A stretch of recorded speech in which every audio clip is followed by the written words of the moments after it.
a régua alta para mim, ela está muito atrelada ao que você gera de valor.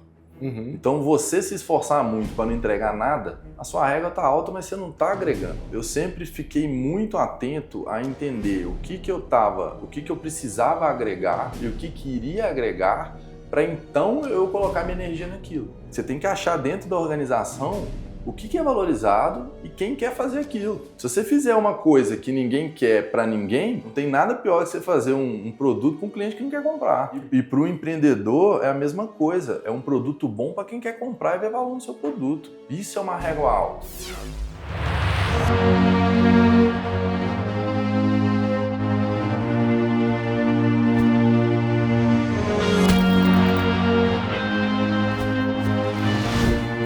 Fala comigo, super jovem! Hoje eu estou com o Rafael Rocha. A carreira dele é espetacular. O cara foi trainee de grandes empresas, cresceu e se desenvolveu como executivo da Pernod Ricard e da Unilever. Ficou graúdo, resolveu largar tudo para empreender. Abriu uma empresa chamada Bem Pescado.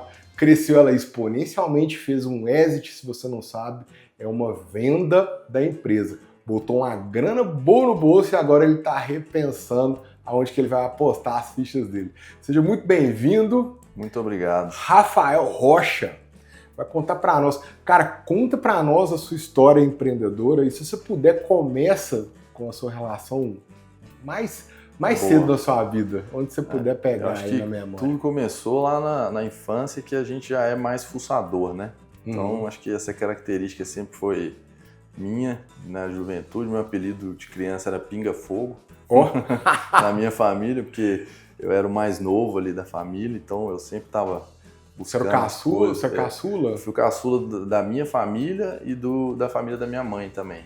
Então eu era o neto mais novo e o filho mais novo, então isso sempre me estimulou muito, sempre fui uma criança muito estimulada. Então sempre gostei de pegar as coisas para aprender, fazer e tal, e levei isso durante uma longa fase aí da minha vida. Aí fiz engenharia de produção na FMG, um curso assim fantástico aí para quem está definindo o que vai fazer. Recomendo entender o que é engenharia de produção, né? Não é uma engenharia tão disseminada ainda, mas dá muita noção de muita coisa. Então foi um curso excelente que me abriu muito a cabeça. Durante esse período aí eu pude fazer um intercâmbio nos Estados Unidos, que na época chamava Work and Travel Experience, que você passa como se fosse uns 4 meses lá. E aí eu vivi a crise de 2008 nos Estados Unidos. Nossa, que maravilha, Maravilha, cara. Né? Então eu fui premiado aí em fazer o meu intercâmbio na pior crise que a gente teve até o momento. Assim, eu falo maravilha pela experiência que você teve. Mudou minha vida. Então a gente tem que ressignificar essas coisas, né? Claro. Até isso muito no empreendedorismo, você tem que aprender a ressignificar essas coisas. E como que foi isso? Cara, eu contratei uma agência para conseguir um emprego para mim, eu e alguns amigos. Tinha um amigo meu da faculdade também. E o pessoal arrumou um emprego numa cidade bastante turística, lá no Colorado, que é um estado muito turístico. E aí, cara, uma semana antes, eu acho, 15 dias antes, eu fui demitido por e-mail. Antes de ir? Antes de ir, com passagem comprada, visto, tudo certinho. O empregador mandou um e-mail, porque lá nos Estados Unidos as relações trabalhistas são simples, muito modernas, né? Então ele mandou um e-mail: Rafael, infelizmente não tivemos reservas devido à crise e a gente não tem mais posição para você. E aí fiquei naquela de vou, não vou, mas como eu sempre tive essa vontade de fazer, falei, cara, vamos, chegar lá a gente resolve. O empreendedor tem um certo apetite, né, pela aventura, eu acho. É até um meio maluco assim, mas no final a gente aprende alguma coisa. Isso. Então na época eu estava na faculdade, um pouco estagnado ali, eu estava procurando uma aventura mesmo. E aí, cara, fiquei procurando emprego lá, né, então o mercado muito reduzido. Então, assim, foi uma experiência de sair de um país, que a gente tem a possibilidade de estudar, você tem um certo privilégio. Em plena ascensão em 2008, né? A gente estava exatamente, PAC, né? Para quem estava estudando engenharia, você saía daqui assim, nossa senhora. E fui para lá e vi como é que era uma outra realidade. Então, isso foi muito bom para mim porque me ajustou em relação às minhas expectativas. Aí voltei para cá depois de 3 meses, e voltei com outra cabeça. Você conseguiu um emprego lá? Passou alguma coisa? Consegui emprego parcial. Consegui um emprego que pagava minha moradia e eu ficava fazendo bico por fora. Aí que bico que você fazia? Tinha um amigo meu da manutenção do hotel que eu era recepcionista, e aí ele chamava Danny. E aí o Danny batia no meu quarto lá, Rafa, tá fazendo alguma coisa? Eu falei, cara, não, ele tem que limpar a neve ali na casa de uns milionários, eles vão lá comigo. Show. Aí eu pegava minhas coisas e ia limpar a neve. Tirar carro lá, porque nevava muito, o carro ficava debaixo, os caras pagavam uma grana pra gente tirar o carro debaixo da neve. Muito bico, manutenção, arrumar alguma coisa. Era o que surgia, porque o meu emprego só pagava a moradia. Então, assim, tudo que eu quisesse fazer tinha de ser bico. Que legal, cara. E aí eu fiquei 3 meses também, depois de comecei a cansar, falei, quero voltar. E aí voltei para casa, mas voltei com outra cabeça, né? Saindo um pouco desse viés que a gente tem aqui no Brasil, que às vezes a gente tem essa síndrome de vira-lata, mas a gente esquece de entender como às vezes a gente está bem posicionado aqui também, né? Pois é. Então foi muito bom para mim ter essa dicotomia. Eu estava aqui, fui para lá, vi como é que lá também estava difícil e voltei para cá, falei, não, aqui tá bom, deixa eu me colocar aqui. E aí, cara, voltei com essa vontade de nunca mais ficar da média para baixo. Porque o que eu aprendi lá na crise dos Estados Unidos é que quando vem uma crise, eles têm que tomar decisão e eles pegam da média para baixo. E arranca fora. Às vezes demite por e-mail, né?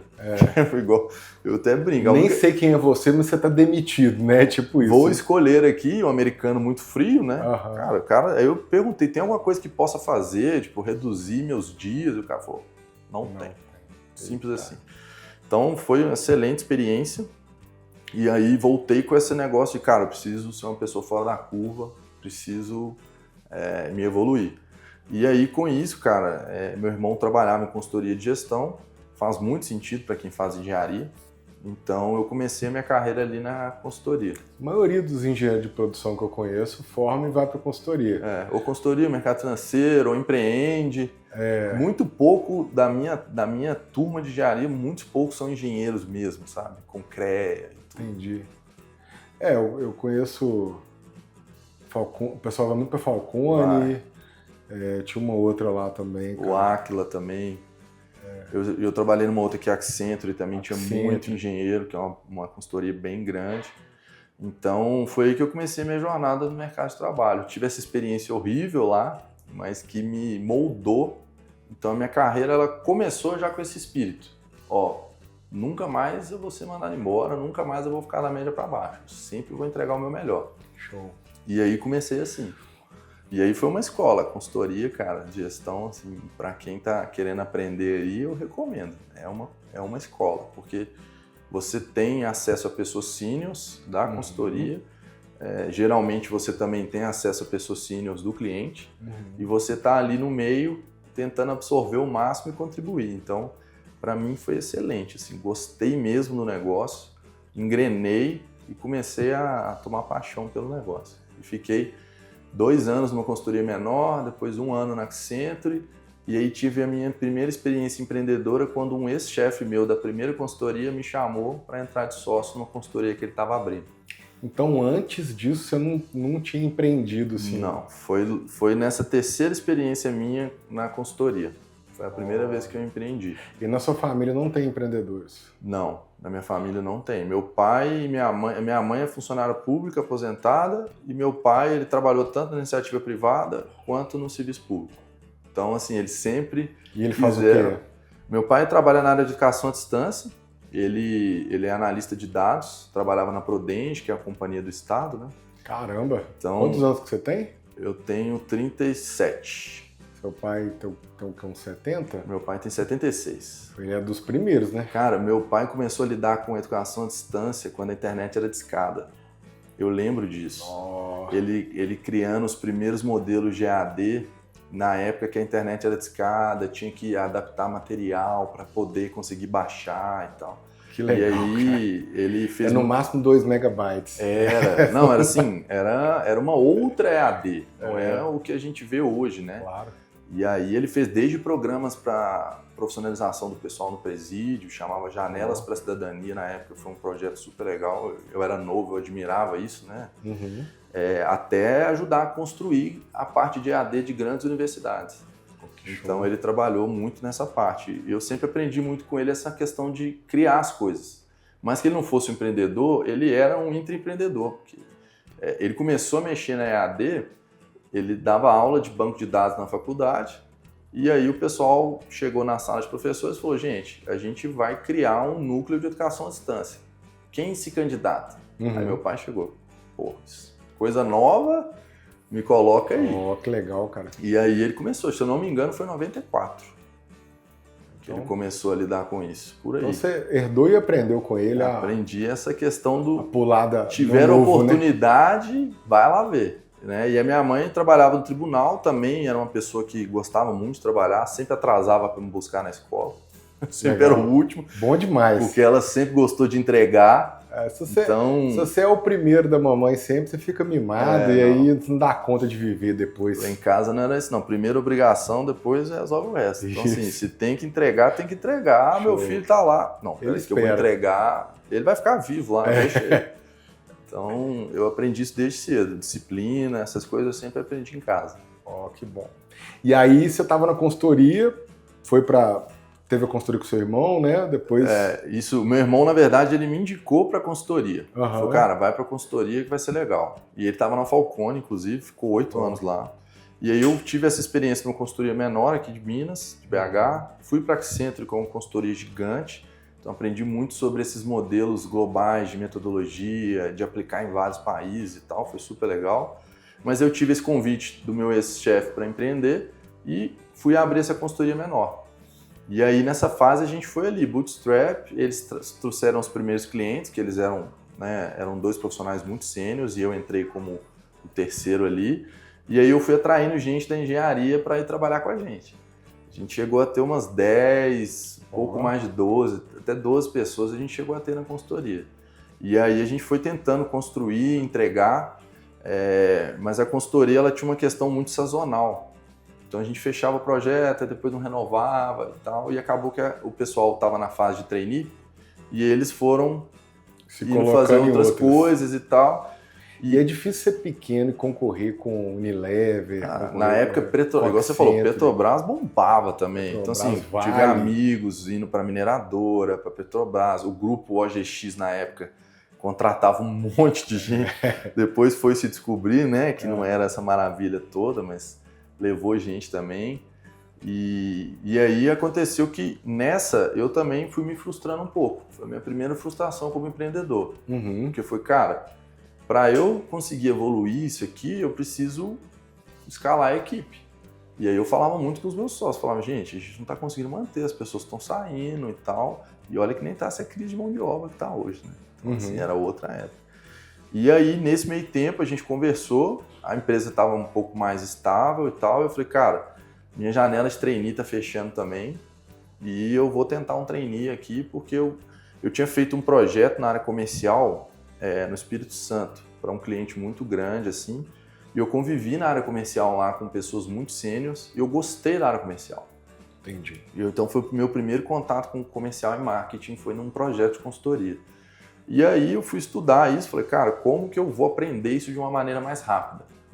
E aí a ideia foi pegar um programa de trainee e entrar numa empresa grande.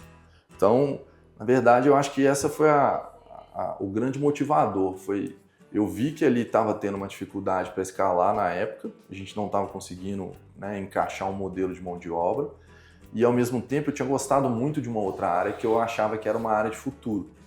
E aí eu falei, cara, como que eu aprendo mais isso? Né? E aí foi a decisão de tentar fazer trainee. Estava no final da minha janela e aí foi aprovado. Aí você fez igual o pessoal, foi embora também. Não, mas tudo, nessa questão foi tudo organizado, claro, né? Claro. Eu comentei com eles e tal, eles continuaram com a consultoria mais um bom tempo. Entendi.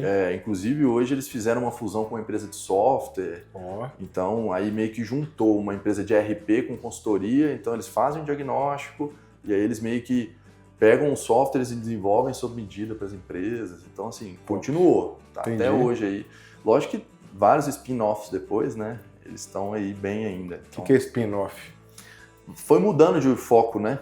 Entendi. Foram virando. Consultoria pura não dá certo, mas se colocar software já melhora. Pivotagem, é o mesmo termo, né? Exatamente, exatamente. Que é ir adequando o foco. Então eles foram fazendo isso, estão aí até hoje, e eu entrei no trainee. Passei no trainee da Unilever, trainee na época super concorrido, acho que era um dos mais legais aí, acho que na época famoso era Ambev, Unilever e tal. E, cara, foi uma experiência fantástica para mim. A Unilever é gigante, né, cara? Tipo, ela é das top 5 empresas de bens de consumo do mundo, eu acho. Do mundo, né? A gente fala de 150 bilhões de euros, coisa assim. Enorme, né? PIB de um país pequeno, né? É, tipo isso. E muita gente, muito produto, assim, elas têm, acho que, se não me engano, são mais de 20 marcas acima de $1 bilhão de valuation. Entendi. Então, vamos dizer ali, eu tava ali no mão na massa, dando consultoria para pequenas e médias empresas e sair para o trainee de uma multinacional. Você descreveria a Unilever para uma pessoa leiga que não faz ideia do que ela é com o quê? O que ela vê? Cara, é a fabricante de 3 verticais de produto. Alimentos, que é Knorr, Hellmann's, tem, né, algumas marcas de alimentos. Tem a parte de perfumaria, então você tem Clear, Dove, Tresemmé, Seda, várias. Tudo marca dela. Tudo marca dela. Tem a parte na parte de comida também tinha sorvete, que eles acabaram de vender, que bom é deles, Magnum é deles, Ben & Jerry's é deles, eles acabaram de vender. E tem a parte de limpeza, Omo, Comfort, tem Cif, várias marcas de limpeza também. Então é um conglomerado de indústrias que nasceram ali de um ingrediente em comum, que era a gordura, lá em 1800 e alguma coisa. E dali criaram esse monstro aí. Show. E aí você entrou no Unilever, trainee, pequenininho. Exatamente. E com aquele objetivo que eu falei, que era justamente, cara, preciso continuar me desenvolvendo. Tava novo ainda, devia ter 23 anos. Já tinha tido aquela primeira frustração empreendedora ali, né, travar no crescimento. E entrei lá como trainee e o pessoal logo percebeu a minha experiência. Porque... eu entrei como trainee, mas eu já tinha 5 anos trabalhando em consultoria, né? 3 anos de estágio, mais 2 anos já como consultor mesmo. E aí eles me colocaram para tocar projetos dentro da Unilever. Então, primeiro eu toquei um projeto aqui na Regional Minas-Rio, de reestruturação, a parte toda de desempenho das lojas, melhoria de distribuição.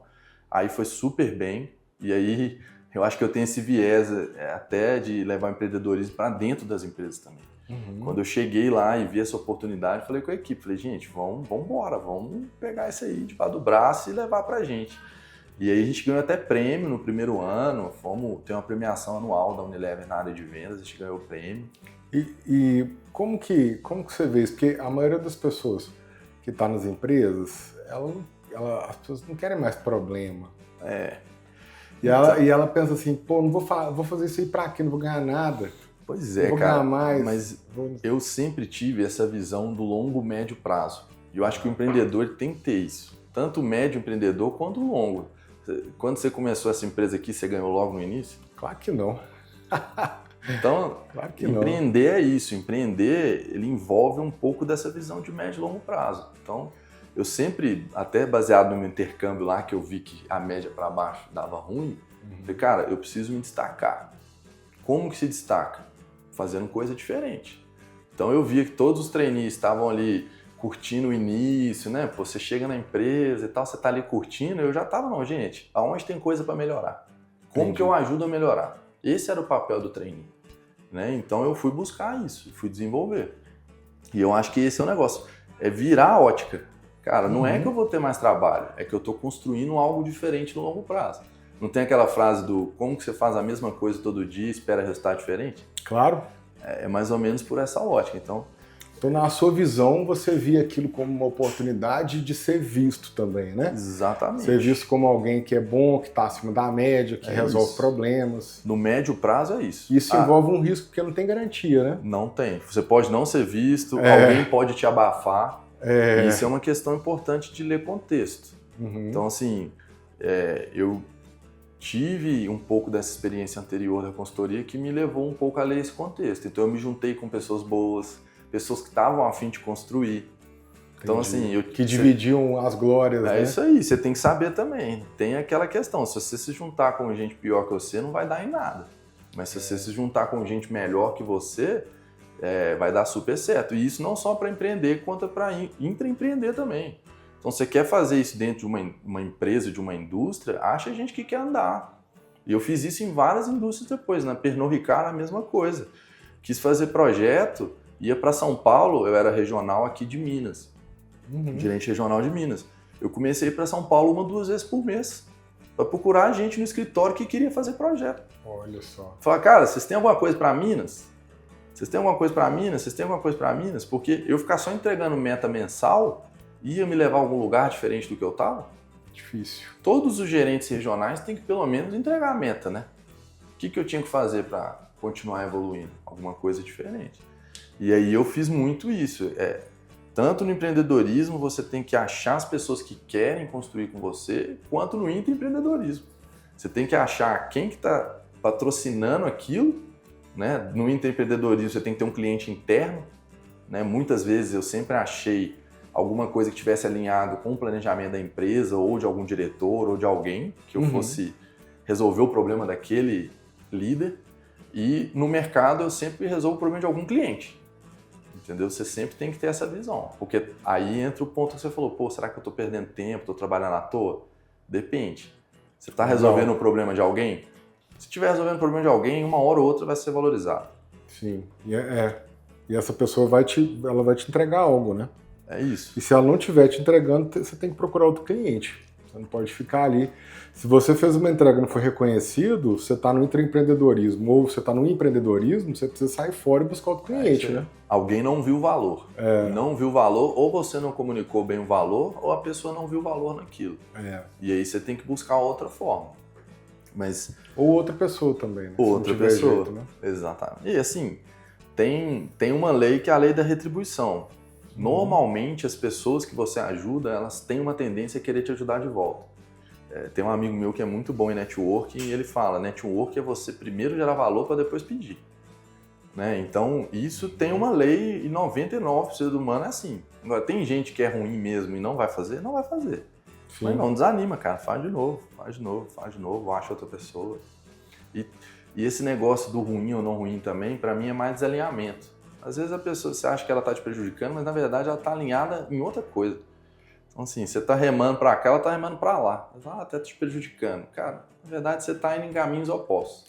Na maior parte das vezes é só uma desculpinha para você se sentir melhor, né? Esse é o recado que você está dando, né? Pode ser também. Melhor enxergar o contexto e avaliar, porque realmente a pessoa pode não estar interessada naquilo que você está fazendo. Isso. Né? E na vida empreendedora é a mesma coisa. Você vai vender, você vai bater no cliente 30 vezes, 29 podem falar mal, né? E da Unilever você chegou até onde lá?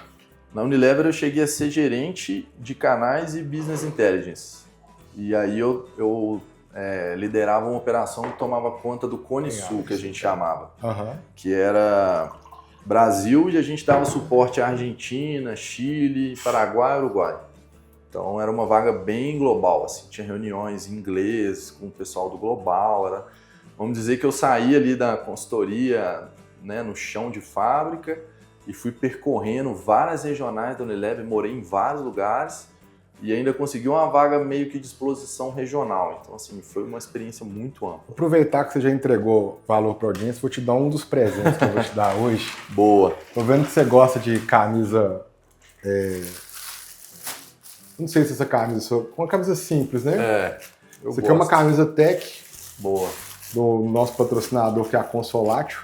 Aqui, ó. Muito obrigado. É azul. É uma malha fria, extremamente confortável. Serve para você passear, serve para você namorar, serve para você treinar fazer com ela. Qualquer coisa. Joga ela na máquina, lava, seca, tira e veste, que ela não amassa nem nada. Bom mesmo. É maravilhosa, cara. Se tiver um cupom do Superjovem 20, 20% de desconto na loja da Consolatio. Top demais. Eu sou fã da marca. Assim, muito obrigado. Muito obrigado, Consolatio, também. Muito obrigado mesmo. Aí pra você lembrar da gente, o outro eu te dou no final do podcast. Surpresa. Combinado. Bom, e aí você que chegou até esse status, ele é um status de diretoria? Qual que é? Cara, não, é um status de gerente médio ali. Gerente... middle management que eles chamam, gerente médio. Que já é muita coisa para a Unilever pelo tempo que você ficou lá. Para uma organização desse tamanho porque é uma pirâmide muito aberta, né? E aí o programa de trainee te permite também cortar esse caminho. Porque normalmente essa carreira ela tem que subir ali de um analista sênior, coordenador sênior, tal, até um gerente júnior, até um gerente pleno. Eu fiz esse caminho todo em menos de 5 anos.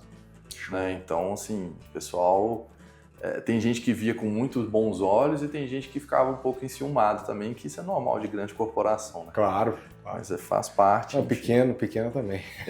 Exato. Mas foi uma experiência muito boa de ter. E outra coisa que tinha também nessa experiência era muita mentoria.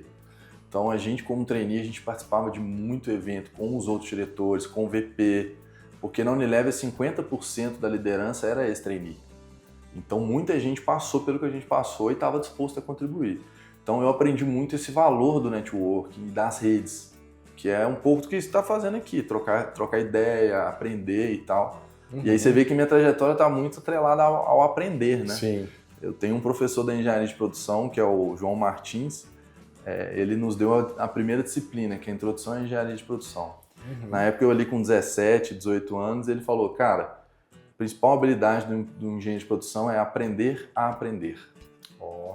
E aí ele falava muito sobre isso e falava muito também sobre a capacidade de síntese, que isso comprova o seu aprendizado. Né? Você conseguir resumir alguma coisa muito complexa em uma página, por exemplo, significa que você absorveu aquilo.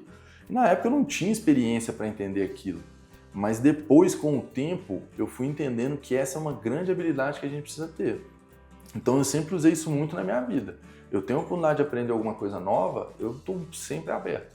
Né? Então assim, se eu tenho uma curiosidade, eu estou indo fazer uma viagem agora que eu vou de moto daqui até Ushuaia. Eita! 12 mil quilômetros. Para quem não sabe, Ushuaia é considerado o fim do mundo. Apesar que eu descobri que tem cidades mais longe, tem mais um pouquinho ali, mas é onde é possível chegar como turista, vamos falar assim. Depois você tem que entrar como nativo, pegar barco. Exatamente. Tem um canal que eu gosto, que é Mundo Sem Fim, uhum. que um casal, eles foram até o Chihuahua, chegaram na ponta, ali é Chile, né?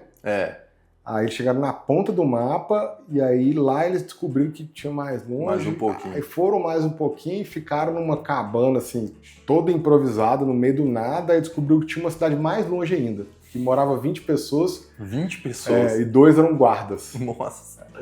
Aí eles pegaram um barco com um professor de 2 alunos, que a cidade tinha uma escola que tinha 2 alunos. E aí o governo do Chile pagava aquela população ali para morar lá, para ter gente. Demarcar o território. Ter Exatamente, gente ali, perfeito.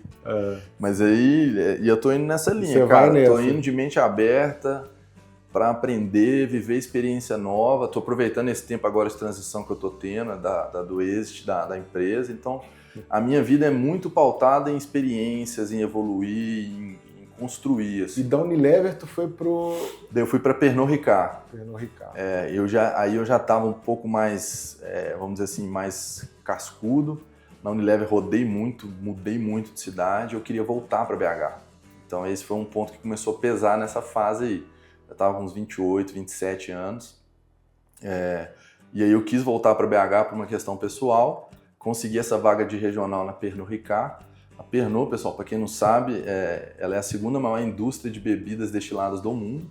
Então ela é dona do Chivas, do Ballantines, da Orloff, da Absolute, do Jim Beefeater, do Jameson. Ela tá atrás só da Diageo, né? Da Diageo, exatamente, que é a dona do Red Label, da Johnnie Walker, né? Sim. E do Tanqueray e da Smirnoff.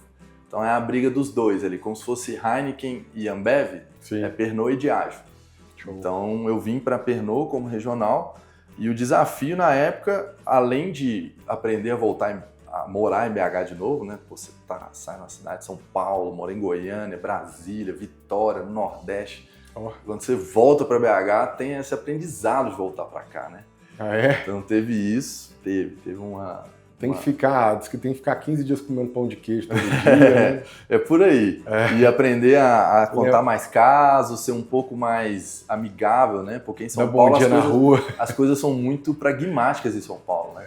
Então a minha equipe me ajudou muito nisso quando eu voltei. Falava, Rafa, você tem que ser um pouco mais amigável primeiro com os clientes e tal. Já não chega na reunião, né? Rasgando, não. Paulistão, não, né? Uhum. Então, teve esse aprendizado.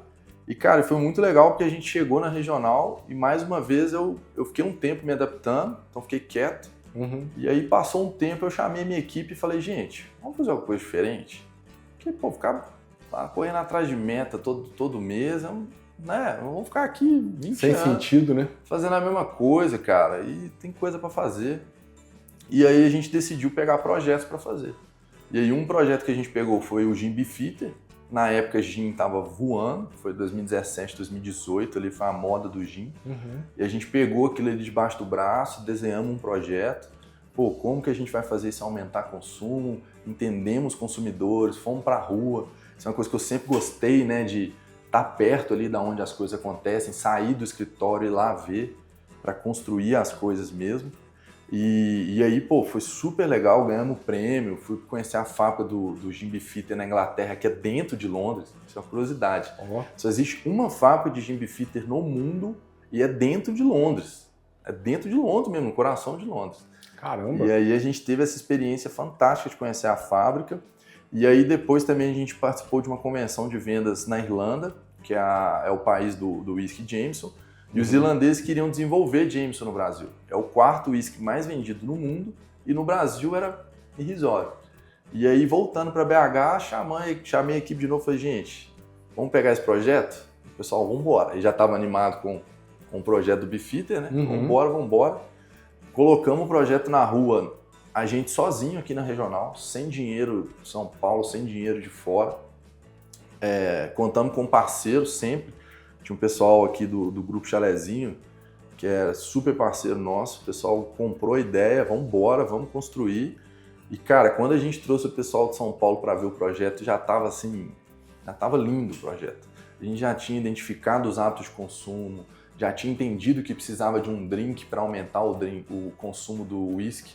Porque o whisky por si só, ele é meio chato de beber, né? Sim. É umas ocasiões mais chatas. Então a gente identificou isso em campo, que a gente precisava fazer o whisky um negócio mais legal. E na época nem tinha essas bebidas prontas, que hoje tem um monte aí, checkmate, mascate. Mas a gente identificou que o consumidor queria alguma coisa mais legal, sair da cerveja. Entendi. Então a gente trouxe o Jameson Tea Lime, que é uma coisa simples, chá de pêssego, limão e Jameson.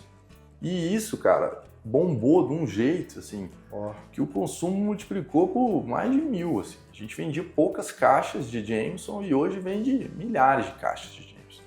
Então foi um projeto super legal também. E aí mais um... E perceber isso, né? Porque na minha época, cara, eu lembro que eu nunca fui de destilado, assim, eu gosto mais de cerveja. E tenho que beber cada vez menos, né? Porque eu tô ficando velho.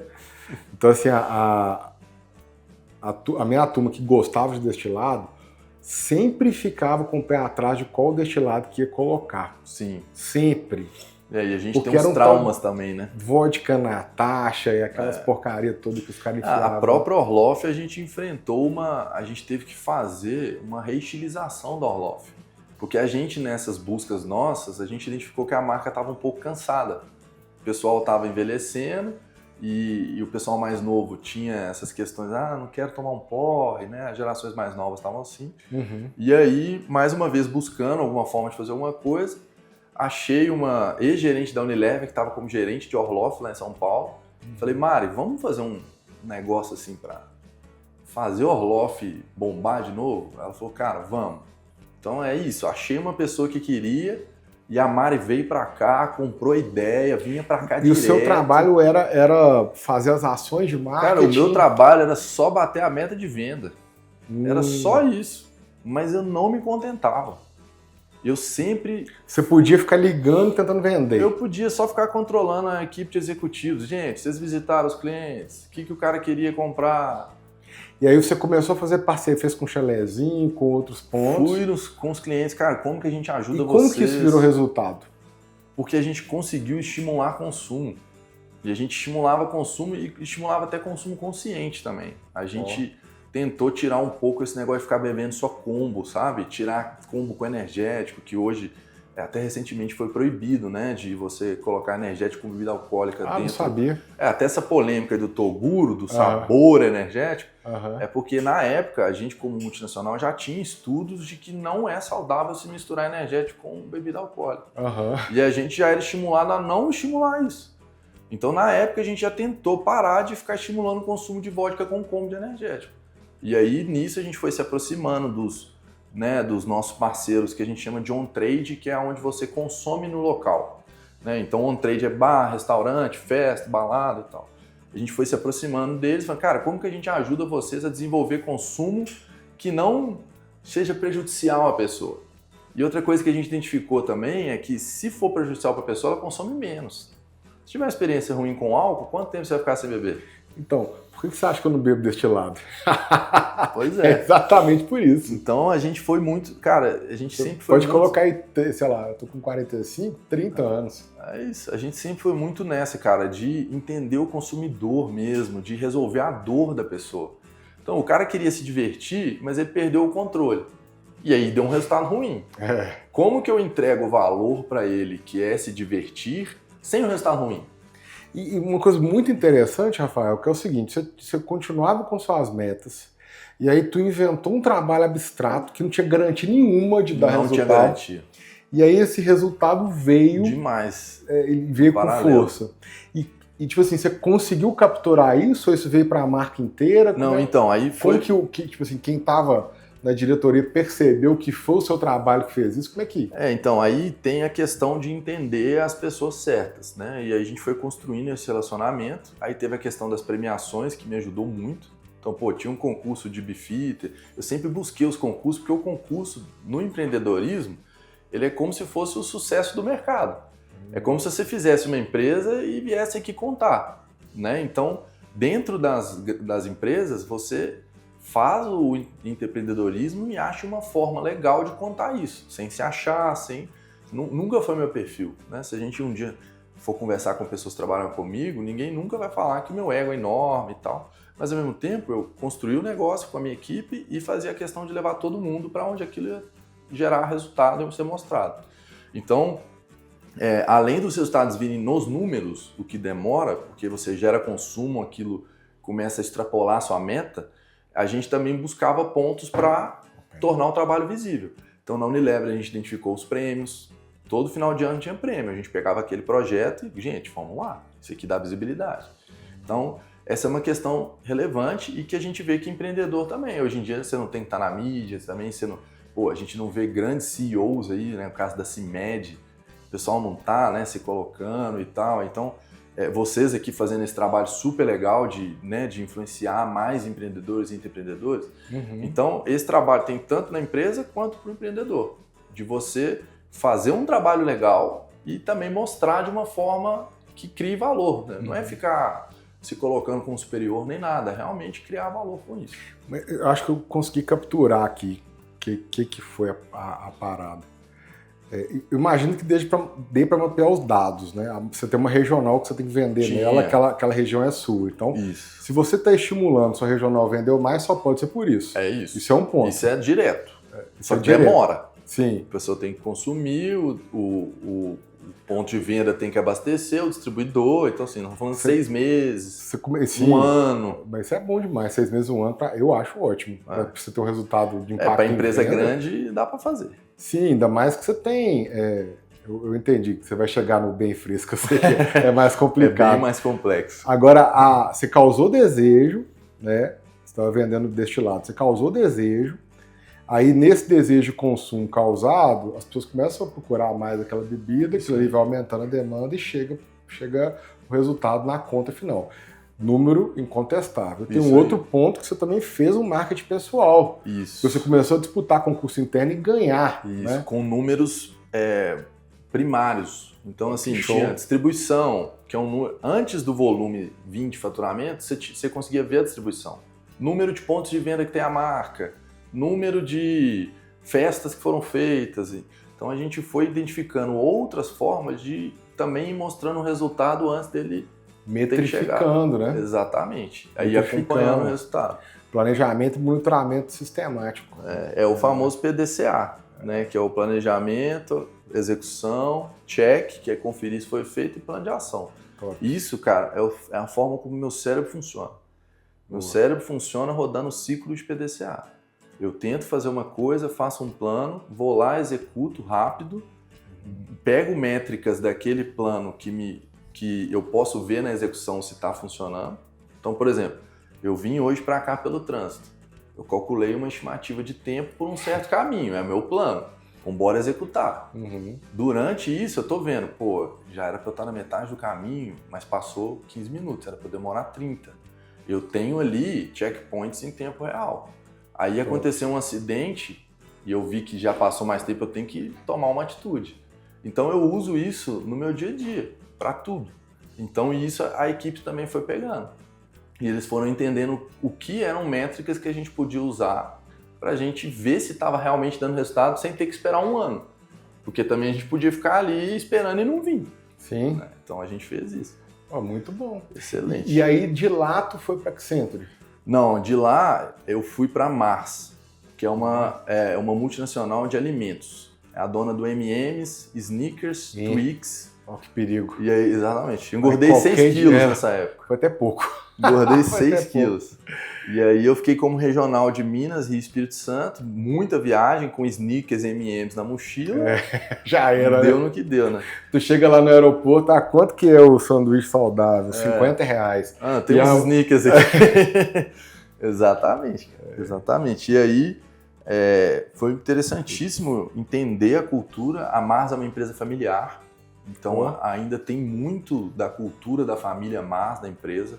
Quando você entra em qualquer sala da Mars, tem os 5 valores deles, inegociáveis. Eles não chamam funcionário de funcionário, chamam de associado. Então, assim, foi super legal ter essa vivência de uma empresa familiar gigante. Entendi. Isso me ajudou demais no empreendedorismo seguinte com a Bem Fresco, porque ali eu tive... Sabe uma empresa que você não tem vontade de sair por si só? Tem muita gente que está lá na Mars há muito tempo, porque realmente é uma empresa muito inclusiva e que quem se identifica, fica. E o produto também, né, cara? O produto dos caras é muito simpático. É um produto legal. É um produto legal de trabalhar. Interessante que isso reflete no produto, né? Na hora que você foi colocando Snickers e M&M, eu gosto só de você falar o nome, eu já fico feliz. Imagina, né? E o slogan é justamente isso. É tipo fazer momentos melhores, mais felizes. Era isso. Tem um vira-lata lá perto de casa que eu chamo ele de Twix, né? Porque ele é caramelo, chocolate e ela é um biscoitinho. Ó. Eu vejo ela todo dia de manhã quando eu tô indo pra academia. E é isso. É pra aquela propaganda do caramelo biscoito, chocolate. O marketing da Mars é muito bom. Muito bom. A propaganda da M&M, Jesus, cara. Não sabia que chamava Mars. Olha que interessante. O M&M's é justamente do Mars, que é o M&M's. A família era o pai e o filho, né? Aí o filho foi pra Europa e depois recomprou a empresa do pai. Né? E aí o M&M's foi feito até para a guerra.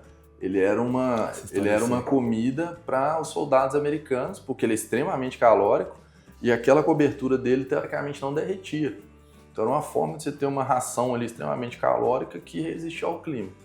E que dava um suporte emocional para os caras, né? Demais, quem nunca ficou feliz comendo um chocolate. Então, e aí foi isso, cara. Além da cultura, né, de ter que viver essa questão regional, foi interessante também, a gente passou por uma reestruturação lá. Então foi mais uma vez projeto e tudo tendo que entregar meta, tá? É porque eu não friso muito isso, que como lá no intercâmbio para mim a média era o mínimo, entregar meta para mim sempre foi o mínimo, entendeu? Entendi. Se eu entregar a meta, eu tô na média. Cara, todo empreendedor tem que ter régua alta, né, cara? É isso. Tem que ter régua alta. Cara, se você ficar na média ali para baixo no empreendedorismo, o mercado piorou, quem que vai? Vai na média para baixo. Como eu vivi isso lá em 2008, no intercâmbio, com 18, 19 anos de idade, eu levei isso pro resto da minha carreira. Então eu nunca eu queria que você falasse sobre isso, régua alta para a audiência aqui, cara. Régua alta quer dizer qualidade extrema, mas isso muda com o tempo. Sim. Então, por exemplo, você tem um Motorola daqueles que serve como arma de defesa pessoal, né? Sim. Era uma régua alta para os anos 90. Com certeza. Só que hoje aquilo ali é peso de papel e lixo tecnológico, né? Então, como é que como que para você é uma régua alta? Como é que você faz essa... Eu acho que essa reflexão para mim até foi o ponto que me trouxe a essa empresa que eu estou abrindo agora, que é a inversa. A régua alta para mim, ela está muito atrelada ao que você gera de valor. Então você se esforçar muito para não entregar nada, a sua régua está alta, mas você não está agregando. Então eu sempre fiquei muito atento a entender o que eu precisava agregar e o que iria agregar para então eu colocar minha energia naquilo. Então um exemplo que a gente estava falando do empreendedorismo, né? Você tem que achar dentro da organização o que é valorizado e quem quer fazer aquilo. Se você fizer uma coisa que ninguém quer para ninguém, não tem nada pior que você fazer um produto para um cliente que não quer comprar. Então, vou repetir o que você falou. O que é valorizado e quem quer fazer aquilo. É isso. Isso é a régua alta. E para o empreendedor é a mesma coisa. É um produto bom para quem quer comprar e ver valor no seu produto. Isso é uma régua alta. E aí eu já vou até fazer um link aqui com o próximo negócio que a gente criou, que foi bem fresco. O que me levou a sair de uma multinacional gigante, largar uma carreira... Qual que você estava na época? Na Mars. Na Mars? E aí eu já estava praticamente no nível de gerente já sênior ali, com pipeline para virar diretor. Quanto você ganhava? Mais de 20 contos já. Nossa, CLT? Jesus amado, ainda devia ter os bônus de não sei o quê. Já era por aí. Então assim, era um salário bom, bônus, carro, viagem, que tinha tudo, tem essas coisas, plano de saúde e tal, então assim... Era um salário bom. Se você for olhar hoje, tem pesquisa, não tem problema falar, porque claro. Tem 1 milhão de pesquisas. Assim, é um salário muito bom, dá para ver muito bem. Uma empresa que eu gostava muito da empresa. Mas, ao mesmo tempo, teve essa oportunidade, porque a Bem Fresco eu comecei dando consultoria para o meu irmão e meu sócio, que foram os meus sócios depois, quando eles estavam desenhando a Bem Fresco. Então, um tem background de varejo, o outro tem histórico de consultoria de gestão, que é o meu irmão, que eu falei. Então, um entendia do produto e via que o pescado era uma categoria que não se desenvolvia em Minas Gerais. Então, todo mundo perguntava, mas por que o pescado não se desenvolve? Essa era a pergunta do nosso sócio que entendia de mercado. E aí a experiência do meu irmão de consultoria veio para tentar trazer o diagnóstico. Por que o pescado não se desenvolveu? Né? O que veio primeiro? O mineiro não come peixe porque o peixe é ruim ou o peixe que tem é ruim porque o mineiro não come? E aí, com base nisso, eu entrei para ajudá-los a fechar o diagnóstico. Eles já tinham feito um diagnóstico, eu entrei com essa experiência toda que eu tinha, comercial, marketing, desenvolvimento de produto, e a gente fechou o que era a proposta de valor para a categoria de pescados em Minas Gerais. Então é isso que é o negócio da régua alta. Antes da gente entender o que era desempenho, como que a gente ia desempenhar bem, a gente entendeu para quem que a gente quer desempenhar bem. Né? Qual é o público? Pessoas que querem comer mais saudável, pessoas que querem ter uma opção fora da carne vermelha. A gente foi entender dessas pessoas o que elas valorizavam. E como que você foi entender? A gente fez pesquisa com as pessoas em loco. Qualitativa, perguntas abertas? A gente foi muito em loco, a gente perguntou muita gente. Em loco aonde? No supermercado. A gente entrevistava, cara, o que você acha dessa tilápia? Qual que é a diferença dessa? O que você acha? Você parava na frente do freezer de peixe. Várias vezes eu fiz isso. O cara pegava o peixe e disse, meu amigo, vem cá, vamos conversar. Que Várias legal, vezes cara. Eu fiz isso. E aí eu mostrava o nosso, mostrava do concorrente. Eu falava, se a senhora tá vendo diferença, ela, não tô, a embalagem é bonita. A senhora tá vendo que o nosso tem menos água do que o do concorrente, que tinha muito isso em peixe, o pessoal injeta água. E a gente identificou que isso gerava valor para o cliente, o cara não descongelar o peixe né? Saiu 1 litro. Então, assim, isso tudo foi premissa nossa de valor. Então, comprei 1 quilo de peixe, na hora que descongelou... 400 gramas. Então, isso é autodesempenho pra gente, entregar um peixe num custo-benefício bom, entregando os valores que são bem vistos por aquele cliente interno, externo, e depois tem você mesmo. Então, o que é uma regra alta para nós? Começa pelo que você valoriza. Se você valoriza saúde, igual você está me falando, cara, eu valorizo saúde, eu estou tentando diminuir a bebida para a minha saúde, isso é sua régua alta. Você beber menos, para você, é sua régua alta. Mas para quem, por exemplo, gosta de beber, gosta de se divertir, talvez a régua alta dele seja beber 3 vezes por mais, ou trocar, entendeu? Substituir. Beber sem morrer, sem passar mal. Exatamente. Então, até para nós mesmos, a gente tem que definir muito bem aonde que a gente quer chegar e o que agrega valor para a gente poder definir a régua. Então, resumindo a história, por exemplo, faça uma leitura de contexto. Aonde que eu estou? Você quer analisar a sua empresa para definir a régua? Como é que é a minha área? Quem está perto de mim? O que a minha empresa espera? Para onde que a empresa está indo? E aí você define sua régua. Show. E aí você saiu da Mars e foi... Empreender. Mais uma vez. Exatamente. Um risco de milhões aí, cara. Nesse meio tempo eu tinha quebrado uma outra vez. Quando eu estava nas multinacionais, a gente construiu uma startup de educação. Meu pai é da área de educação, né, que eu comentei mais cedo.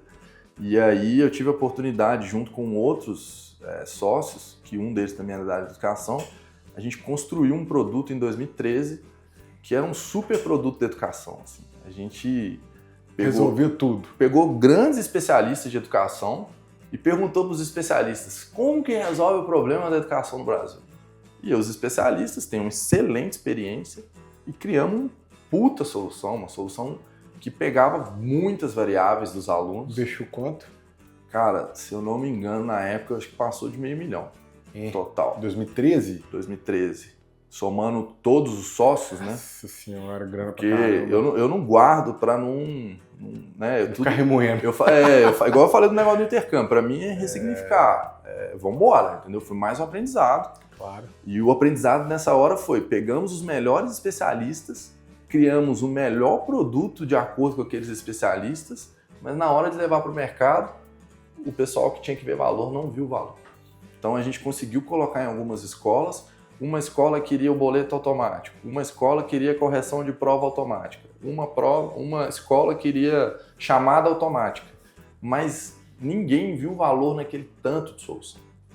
Então, a gente chegou até a participar de programa de aceleradora de startup, que na época bombava muito, né?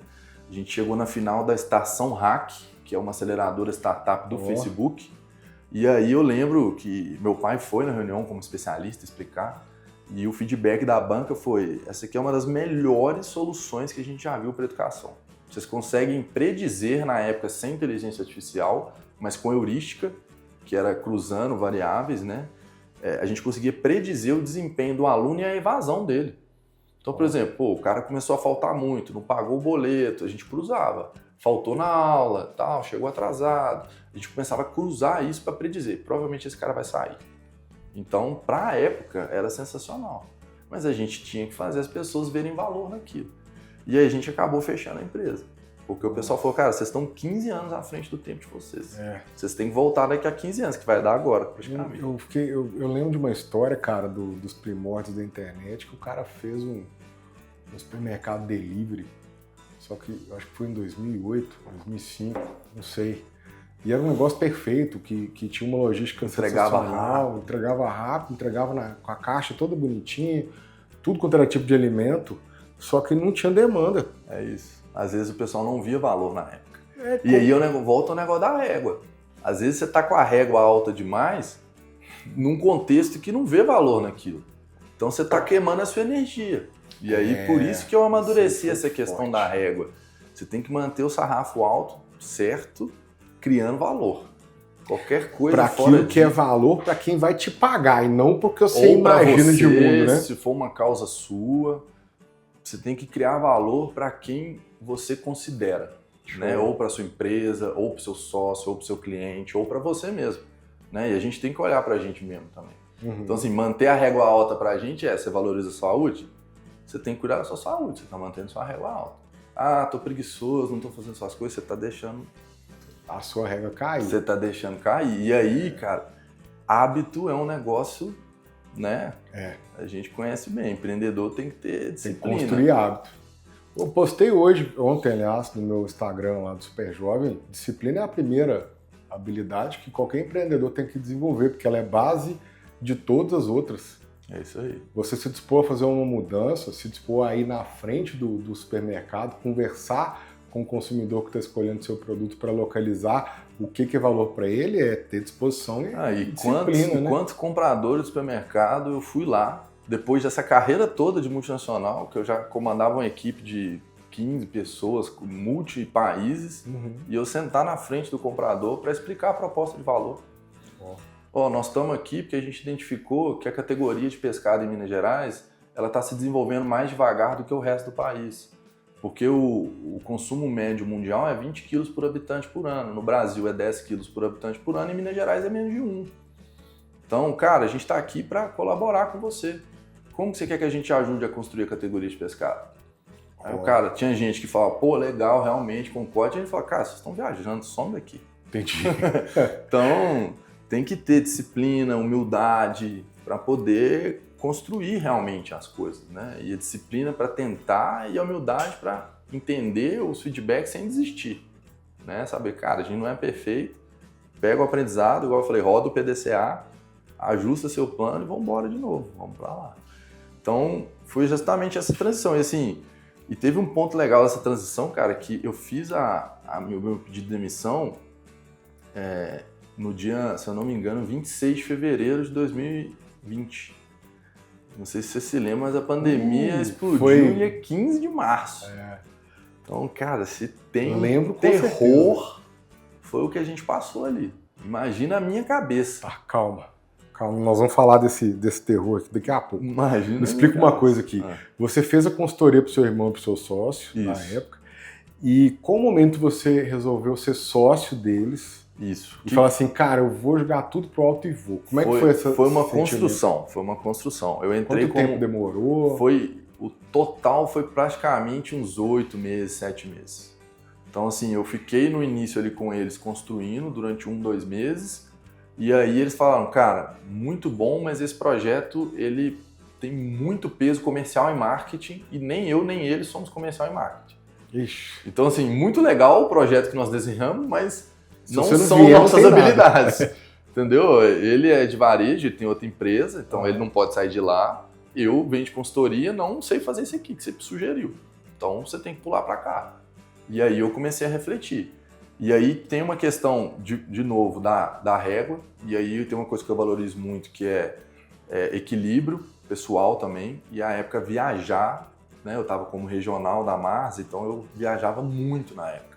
E estava começando a me incomodar. Estava terminando meu MBA executivo na Dom Cabral. Então, trabalhando, viajando, estudando de novo, terminando o MBA.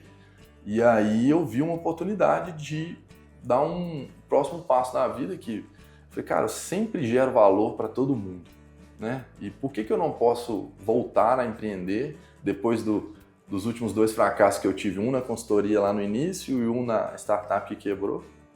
E eu falei, cara, vamos embora. Eu ajudei a desenvolver, ajudei a construir, acredito nisso, acredito muito.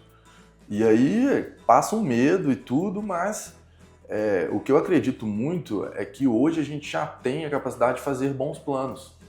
Então, a gente já tinha entrevistado as pessoas, o Rodrigo, que é meu irmão, já tinha rodado o país e visto os fornecedores, estava um negócio bem feito, já estava rodando há um tempo.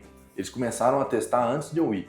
Entendi. Então já estava testando o projeto, não foi assim do nada. Já estava funcionando, vendendo e tal? Estava vendendo já tinha começado a vender. Então você teve uma oportunidade que quase nenhum empreendedor tem, que dá uma tateada e uma pisadinha na água antes de pular lá. Dessa vez foi. Olha só. Das últimas 2 vezes não, eu entrei logo no início. Entendi. E por que mudou também? Porque dessa vez eu quis fazer de trás para frente. E aí a gente combinou de fazer de trás para frente. Cara, testa primeiro, valida o produto, enquanto isso a gente pula para lá. E eles também tinham outros negócios, né? Então nós 3 criamos a Bem Fresco, na época nós 3 tínhamos outros negócios. E aí o que a gente fez? Que é até muito do que esse meu próximo projeto agora, que é a inversa. É você construir a cadeia de valor, que é um conceito antigo do Porter, mas em vez de você primeiro desenvolver o produto, ficar fazendo um mega produto igual a gente fez na startup, a gente pegou a dor do cliente, o que gerava valor, e foi construindo a empresa para atender aquilo. Então isso permitiu também a gente ser mais leve, que é muito baseado também no Lean Startup, né? Que o pessoal da tecnologia usa muito. A gente usou para produto físico. Show. E aí é isso, cara. Por isso que eu falo que é sempre um negócio de aprender, testar pequeno, Nesse caso, a gente testou menor do que testamos no software, nós não gastamos isso tudo. O software, eu fiquei imaginando, pô, eles tinham que ter começado só com boleto. Podia. Aí depois vende primeiro. Depois... E tem empresa que está aí hoje super bem, por exemplo, que só corrigia prova. Entendi. Era leitura óptica de prova, e tudo bem, resolveu um problema bem resolvido, gerou valor. Acabou, né? Beleza, tá escalado. Gera receita, sustenta, aprende. E aí, por exemplo, a Bem Fresco, ela foi bootstrap até agora. Até o meu exit, que foi a primeira rodada. Foi, na verdade, uma fusão. O bootstrapping é a empresa que ela começa com o capital dos sócios ou nenhum e ela se paga sem investidor. Exatamente. Ela gera o capital do investimento que ela faz. Então ela movimenta, gera lucro, reinveste, movimenta, gera lucro, reinveste. Isso é uma coisa que pouca gente entende do empreendedor, né? O povo acha que empreendedor fica milionário rápido, né? Não. Pelo contrário, você vai reinvestindo. Tem teorias aí que falam que o empreendedor vai começar a ver dinheiro depois do 7º, 8º, 10º ano de empresa. Isso, né? Depois de ter quebrado 2 vezes, igual você, e ter trabalhado em 3 multinacionais. Aí pode ser, se não, pode ser 20, pode 30 ser anos. Até mais, exatamente. Eu tive a grande oportunidade de aprender com o dinheiro dos outros também, né? Aprendi com o meu algumas vezes e com o dos outros. E aí a gente conseguiu testar com menos grana dessa vez. Então a Bem Fresco foi isso, foi uma jornada assim fantástica, cara. A gente começou pequenininho, testando mesmo ali 2 SKUs, na época era só tilápia.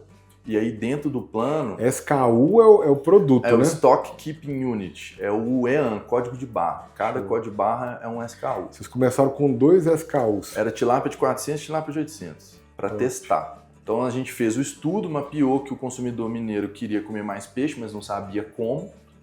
E aí a gente entendeu, beleza, mas qual que é o consumidor mineiro mais gosta? É a tilápia. Então vamos começar por ele. Sim. E aí testamos com isso. Tilápia é o peixe que você sempre acha aqui, em qualquer restaurante. Exatamente, a gente cria aqui na região, então sempre tem alguém, lá na represa. Então era o peixe que tinha mais afinidade com o mineiro. Né? O salmão ele tem afinidade com o japonês, mas pouca gente faz em casa. Então a gente identificou isso também nas nossas pesquisas de consumo. Então a gente começou com a tilápia e aí a gente deixou ela consolidar para a gente entender também o que as outras partes da cadeia viam valor. Então a gente colocou a tilápia e entendeu o que o supermercado vê de valor, o que o fornecedor vê de valor. E aí a gente foi entendendo, mexendo em embalagem, mexendo no preço e foi evoluindo nisso aí. E aí quando, depois de um ano mais ou menos que eu entrei, a gente começou a estruturar a empresa de trás para frente. Então a gente começou só com a marca e um parceiro produzindo a receita, a ficha técnica que a gente queria entregando. Depois de um ano mais ou menos a gente abriu uma distribuidora e aí a gente conseguiu ampliar a capilaridade, colocar em mais pontos de vendas e a gente começou também a trazer o plano de portfólio. Camarão, salmão e sempre na ordem do que o consumidor queria, né? Sempre respeitando o consumidor. E aí o negócio começou, a pandemia no início deu muito medo, mas depois ela ajudou. Acho que... O supermercado, né? Vendeu pra caramba. Fechou tudo que era restaurante e tal, e o volume foi para o supermercado. Então, para nós foi muito bom. Né? Então, isso também nos ajudou muito. A gente tem que contar com a sorte. Todo mundo fala, né? Eu treino, mas tem que contar com a sorte. Claro. Contamos com a sorte aí, cresceu bastante. E a gente conseguiu se posicionar muito bem, baseado naqueles valores que a gente identificou lá. Então, a gente teve várias ofertas de piorar a qualidade de produto, de fornecedor que não estava no nível que queria. Mas como a gente identificou o nosso sarrafo, e a gente sua régua é aqui que as pessoas veem valor, é aqui que as pessoas vão se identificar. A gente não mexeu. E o que as pessoas viam valor? Você pode falar nisso? O que a pessoa vê valor no peixe? Cara, tem, primeiro, constância de qualidade. O peixe ele variava muito de qualidade. Então a pessoa fala, cara, eu comi tilápia, aí tava escuro, tinha gosto de terra. Entendi. O nosso não, para ser fornecedor nosso, ele tinha que manter um padrão de qualidade muito bom. Entendi. Aí, por exemplo, um detalhe, a gente ficou muito tempo sem ter fornecedores aqui em Minas que entregassem essa qualidade. A gente teve que buscar peixe em outro estado, até desenvolver fornecedor aqui de novo. Né? Não que Minas não tenha, mas na época variava muito.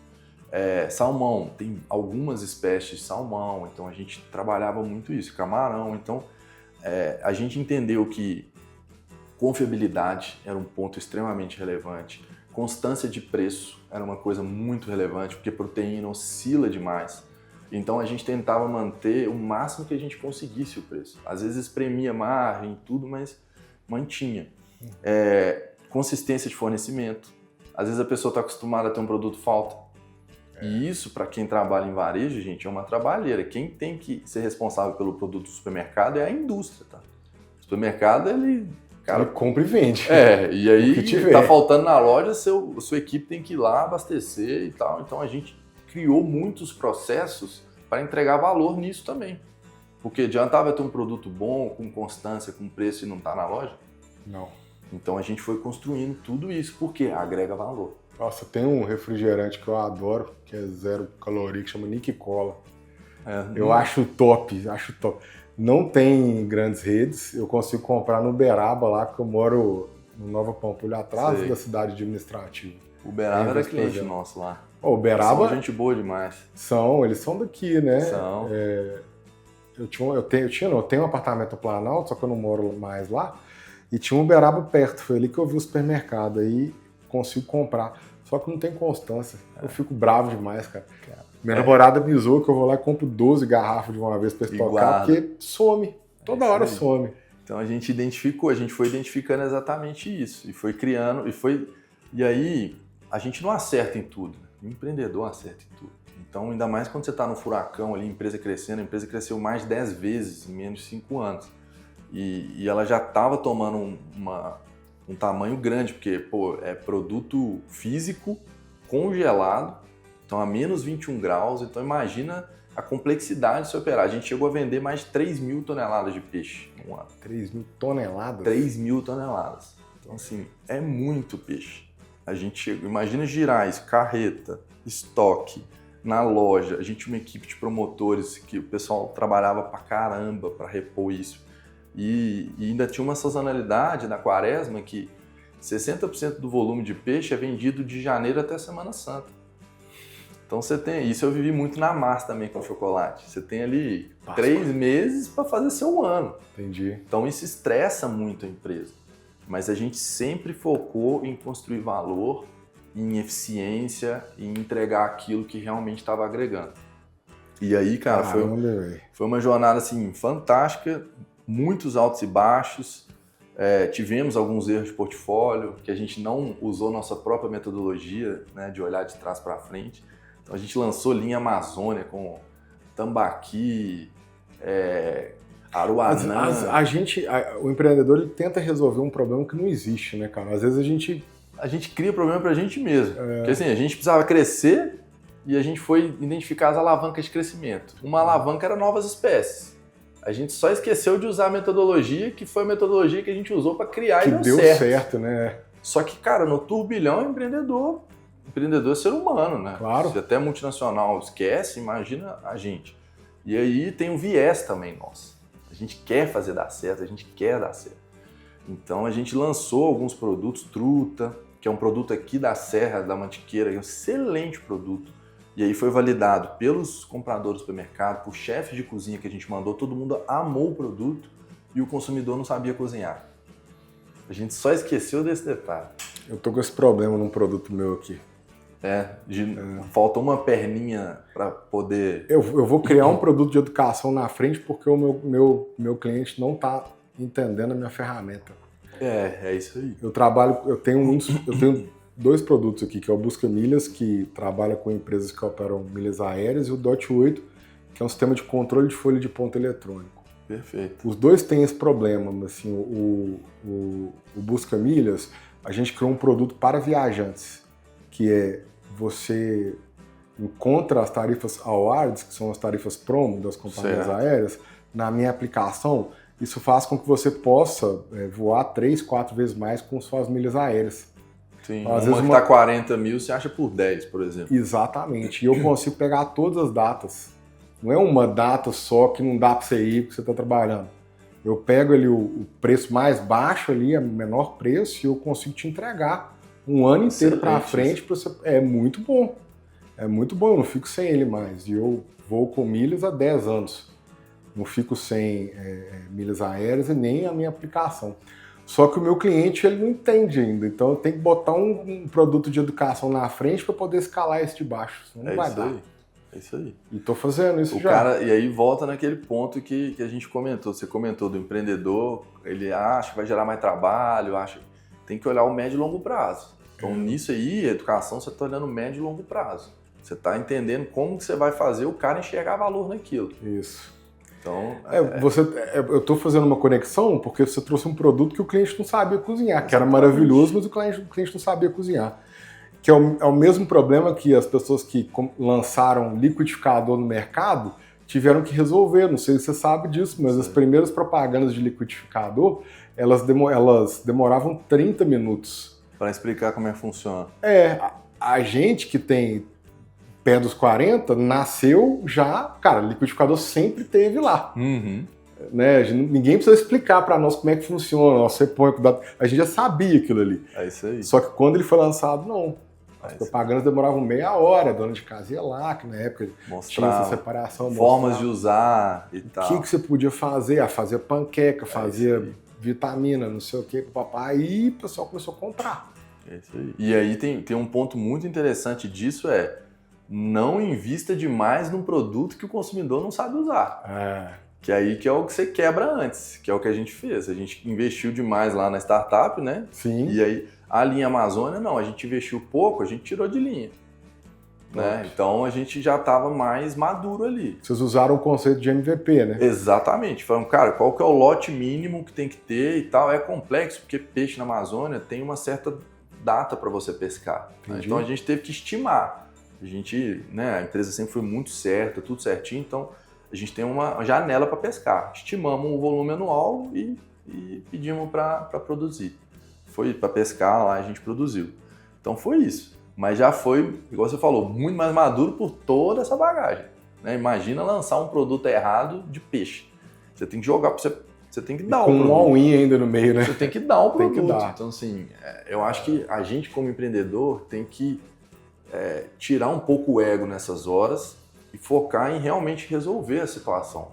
Né? Então, por exemplo, você está vendo aí que tem essa dor, cara, foca na educação mesmo, tira um pouco o investimento daqui, joga o investimento lá. Eu ia começar a gravar hoje, mas a gente mudou a data do podcast, então amanhã eu tô gravando, em vez de a gente gravar o podcast, sexta também, final do mês, se Deus quiser, já tá lançado o primeiro produto de educação. E empreender é isso mesmo, cara. E aí aí a gente enxugamos o portfólio, investimos no nosso core, que era o núcleo, então, vamos ensinar mais formas de receita com os produtos que a gente tem, mexemos nas embalagens, começamos a lançar produtos em novas formas de consumo, tipo empanado, que é mais fácil para fazer na air fryer. Claro. Então, como a gente viu que o consumidor não estava pronto para ir por esse caminho, a gente pegou o caminho que a gente tinha e tracionou mais ele. E aí escalou e continuou escalando muito. Então, tem que mapear rápido isso. E foi um crescimento linha reta ou foi um crescimento patamares? Loucura, né? Assim, A gente nunca voltou, não. Entendi. Mas foram patamares grandes por dois motivos. Sazonalidade, então no pescado tem essa questão do primeiro semestre ser muito forte, então é a hora que estilinga, e teve uma questão interna de estruturação. Então a gente aproveitava muito para crescer no verão e passava o inverno reestruturando. Entendi. E aí crescia muito no verão e reestruturou. Então assim, o primeiro ano foi um estilingue grande.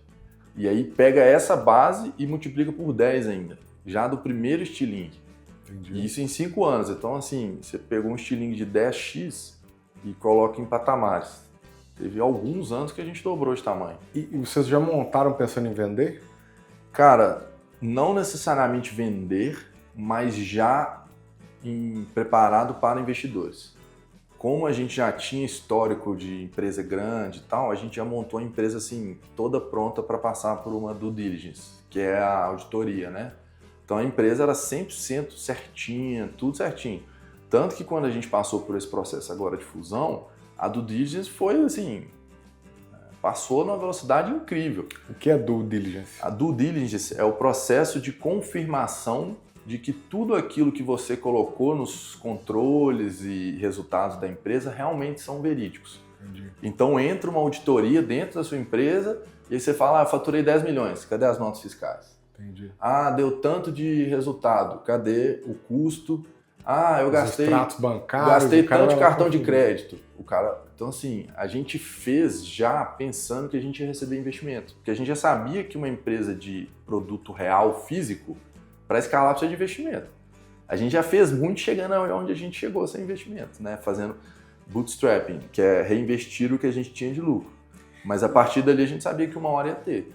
E aí a gente ficou muito aguardando, porque a gente não queria só dinheiro.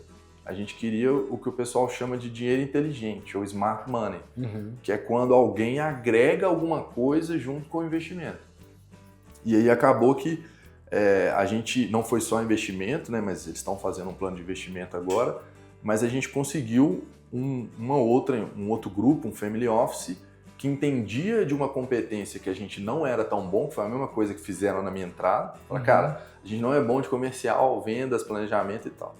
Então a gente estava verticalizando a empresa, eu comentei, a gente começou com um terceiro produzindo para a gente criou a distribuidora, pegamos um frigorífico e agora a gente estava indo para a piscicultura, que é a criação da tilápia em si. Entendi. E isso não era a nossa experiência, né? Você pegar a minha carreira, a carreira do meu irmão, a carreira do nosso sócio, não era a nossa experiência. Então o que a gente falou? Cara, é muito interessante a gente cortar essa curva de aprendizagem trazendo alguém que tem experiência nisso. E aí esse movimento foi justamente isso. A gente fez uma fusão com uma empresa já do mercado de proteína animal, que tinha uma piscicultura e queria vir para o lado que a gente já era consolidado. Então os caras queriam ter frigorífico, queriam ter distribuição, queriam fazer uma marca. Entendi. E a gente já tinha tudo e queria ir para a piscicultura. Entendi. Então foi exatamente essa junção de sinergias. E aí nesse movimento que eu decidi pela minha saída. Então nesse movimento eu tinha combinado esse plano aí dos 5 anos. Eu acho que a gente até passou bastante da nossa expectativa, graças a Deus. E eu entendi que eu estava encerrando aquele ciclo. E aí... Mas você já sempre teve essa ideia ou era uma possibilidade? Você não sabia direito? Era uma possibilidade, mas aí teve essa questão do gerar valor. Eu acreditava que os próximos passos da empresa não gerariam valor para mim como os primeiros geraram. Primeiro porque iria para áreas que eu não sou tão bom e que não me trariam tanto aprendizado, que é essa parte agro. O que você interessa também, né? Aparentemente. Não é a minha, eu até gosto e tal, mas não é a minha experiência. Então, assim, a empresa viraria para isso durante uns bons anos. A gente precisava construir essa área agro para garantir o crescimento da empresa. E aí tinha uma questão para mim de gerar valor pessoal também.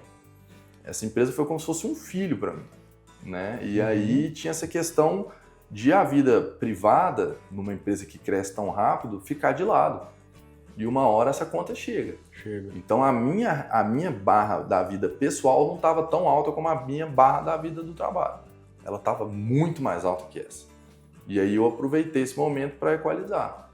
Por exemplo, se você me convidasse para vir aqui contar essa história há 6 meses atrás, provavelmente eu não tinha agenda. Entendi. Porque a Semana Santa é agora, eu comprava, vendia, planejava, acompanhava, estava na rua, ia visitar tilapicultura, ia visitar ponto de venda, ia conversar com o promotor, eu estava rodando aí, aqui eu não ia estar. Então, e ao mesmo tempo, volta para a questão do que é valor para nós. Para mim, aprender constantemente é valor.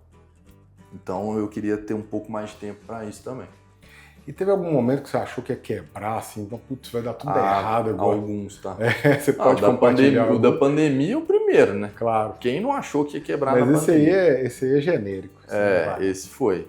E teve outros momentos, cara, como eu te falei, a gente estilingou muito.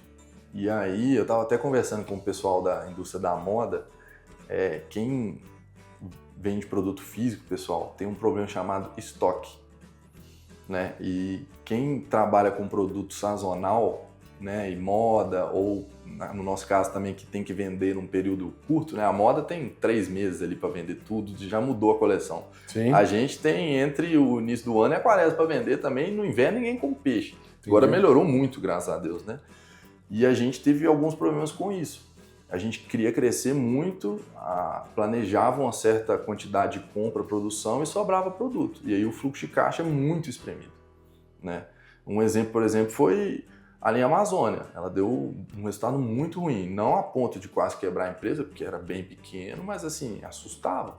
Cara, como que eu vou resolver isso aqui? Não tinha muita solução. Então o seu dinheiro, basicamente, ele estava congelado, assim, literalmente congelado. Congelado. E tem um negócio muito interessante que eu ouvi de um fornecedor parceiro nosso. Ele falava, cara, ele era de camarão especificamente, trabalhava com camarão há 25 anos lá no Nordeste. Ele, cara, o produto, cada dia que ele amanhece, ele tá um pouquinho mais velho. Então você tem que vender ele rápido.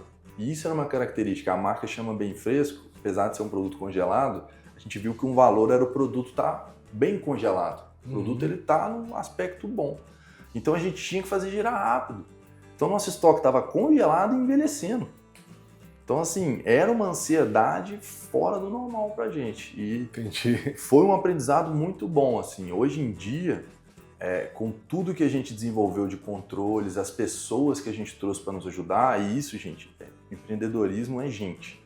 Assim, a gente viveu muito isso. Teve gente que deu certo, teve gente que não deu certo. A hora que o time encaixou e a cultura encaixou, o nível de estresse, assim, ele cai pela metade. Enquanto a gente estava construindo, não estava com a cultura identificada, o problema ele era muito maior do que ele era. Porque as pessoas tornavam o problema maior. E aí, depois que a gente identificou tudo isso, a gente parou de ter esse medo de quebrar. Porque a gente tinha uma confiança de que a gente dava um jeito.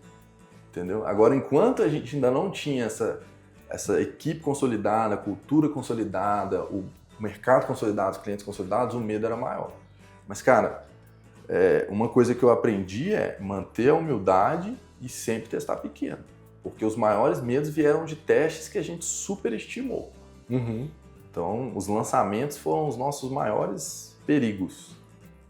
Foi isso. E aí, pelo que eu estou conversando, tem outros segmentos que é assim também. Ah, é. Claro que é. E é os maiores perigos de quebrar. O meu estoque, por exemplo, ele nunca para de girar, que é o tempo do prestador de serviço. Exatamente. Cada um tem que controlar a sua questão crítica ali, né?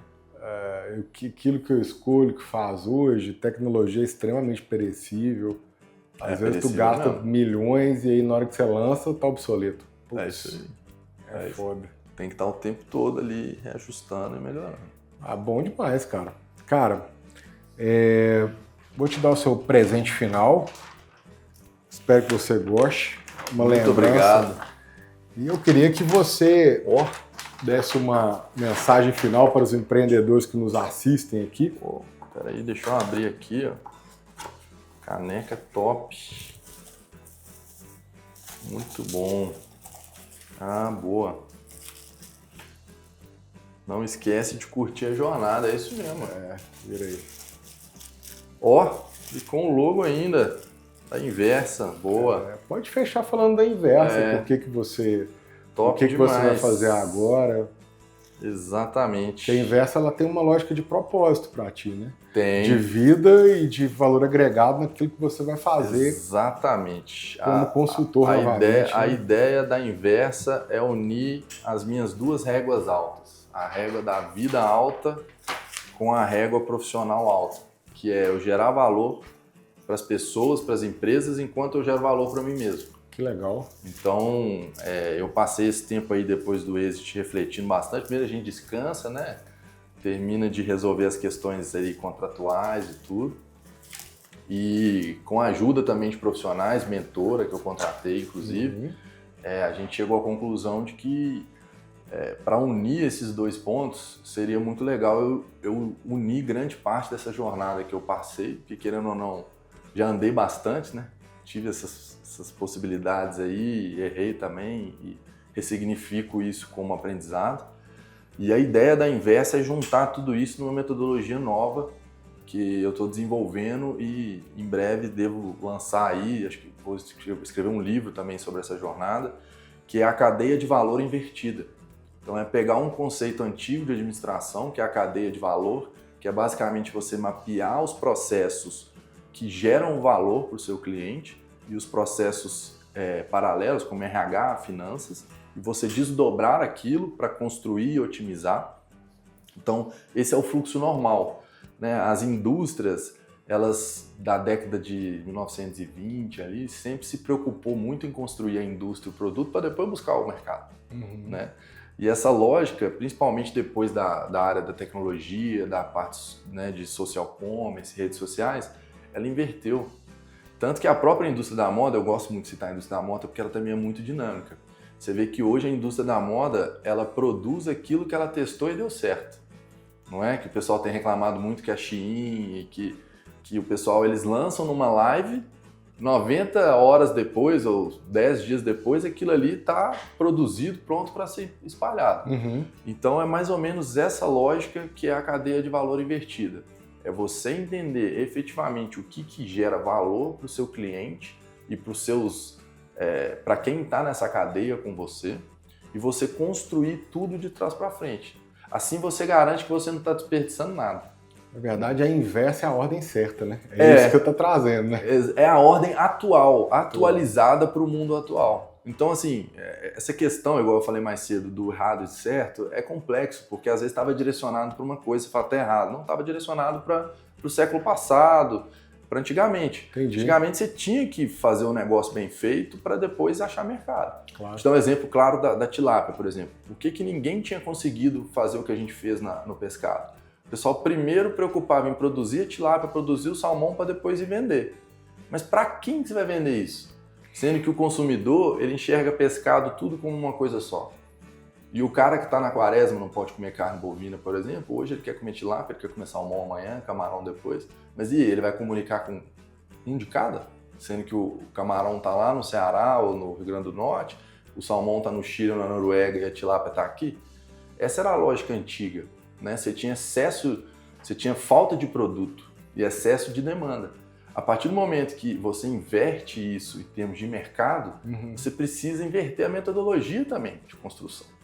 Então a inversa é isso, você construir as empresas, os produtos olhando de fora para dentro. É isso. Obrigado, Rafael. Se você gostou, lembra de curtir, comenta o que você achou, sua opinião é importante. E juízo, não faça nada que o Rafael não faria. Valeu.